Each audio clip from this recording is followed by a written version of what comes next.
বিয়ে বাড়িতে গিয়ে এটা কি হলো? আমি নিজের চোখে বিশ্বাস করতে পারলাম না। আমি গিয়েছিলাম আমার দিদির বিয়েতে, খুব মজা, খাওয়া দাওয়া, বিয়ে সবই হলো। আর আমার মা রেখেছিল রুমের ভিতরে চাদর, খুবই নর্মাল জিনিস। বাট বাড়ি আসার সময় মনে পড়লো চাদরটা রুমেই আছে। রুমে গিয়ে দেখি রুমটা লক করা, আর চাবি তো গায়েব। তারপর পিসিকে জিজ্ঞাসা করার পর বলল কালকে এসে নিয়ে যেতে। মানে বিয়ে বাড়ি থেকে ফিরে আবার বিয়ে বাড়িতেই ব্যাক।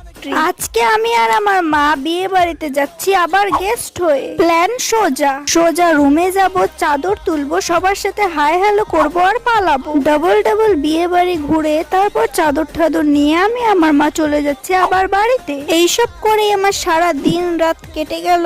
আর মা তো পুরোই ফায়ার। আর গল্প করতে করতে আমি মা চলে যাচ্ছি বাড়িতে। তোমরা করে দাও সাবস্ক্রাইব। Bye bye.